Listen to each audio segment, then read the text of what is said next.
Once she said she loved me, but it was too late. Those words still echo in my mind, not because they healed me, but because they arrived when I no longer needed them.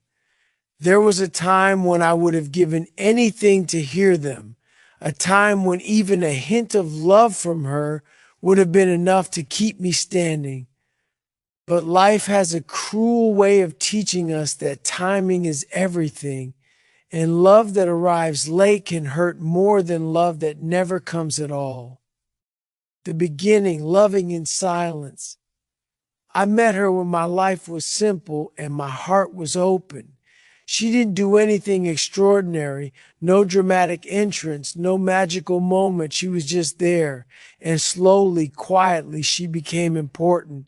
I was always there for her. When she was tired, I listened. When she was confused, I stayed. When she doubted herself, I believed for her.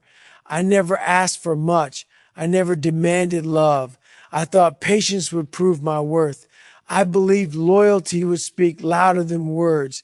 But love doesn't grow on sacrifices alone. It needs recognition.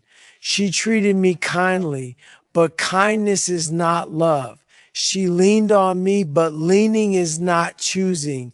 I was her safe place, not her destination. And I accepted that, telling myself one day she'll see me. The waiting that slowly breaks you. Waiting is not passive. Waiting is exhausting. Every unanswered message chipped away at my confidence. Every time she talked about someone else, something inside me cracked. I smiled through it, pretending to be strong, pretending to be mature. People say if you love someone, let them be happy. What they don't tell you is how painful it is to watch someone be happy without you while using your shoulder to cry. I wasn't angry at her. I was angry at myself. Why wasn't I enough? Why did she see others but not me? Why did my love feel invisible? Slowly, I started losing myself. I stopped dreaming. I stopped hoping. I became smaller, quieter, existing only in the space she allowed me.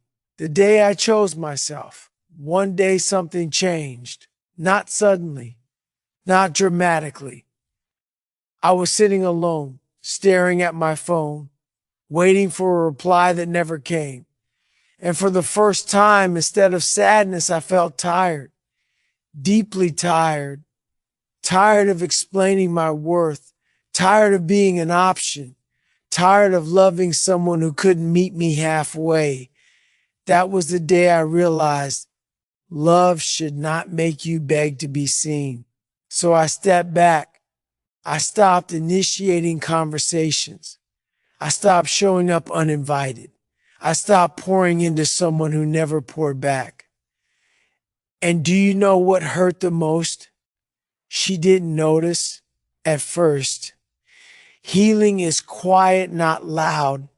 Healing doesn't announce itself. It whispers. At first, the silence was unbearable. I missed her voice. I missed the idea of us. I missed the version of myself who believed love alone was enough. But slowly the silence became peaceful. I started focusing on my life, my goals, my growth. I met new people, not to replace her, but to rediscover myself. I learned to sit with my pain instead of running from it.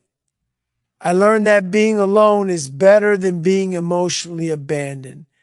And somewhere along the way, I stopped checking my phone for her name. That's when healing truly began. When she finally spoke, months later she reached out. Her message was longer than usual, softer, careful. She told me she missed me. She said she realized my value. She said the words I had waited years to hear. I love you. Once those words would have shattered me in a good way. Once they would have been everything, but now they felt heavy, not because they weren't sincere, but because they came after the damage was done. I didn't feel anger. I didn't feel joy. I felt clarity. Why? It was too late. It was too late because I had already mourned her. I had already accepted life without her. I had already rebuilt myself from the pieces she never noticed breaking. Love doesn't restart a heart that has already learned to live without it. I realized something important that day. Love is not just about feelings, it's about timing, effort, and choice. She loved me when I no longer needed her love to feel complete, and that's the tragedy of late love. It arrives when the door is already closed, not out of bitterness, but out of growth. The lesson that changed my life. This story is not about blaming her. She didn't owe me love, and I don't owe her my future. This story is about learning self-respect. It's about understanding that love should meet you where you are, not after you've walked away, wounded. To anyone reading this who is still waiting, still hoping, still loving in silence, listen carefully. Love should not make you feel invisible. Love should not require you to shrink. Love should not arrive only after you leave. If someone truly values you, they will choose you before you learn how to live without them, moving forward without regret. I don't regret loving her. Love taught me empathy. Pain taught me boundaries. Loss taught me strength. And growth taught me that sometimes the most powerful sentence you can say is, I deserve more.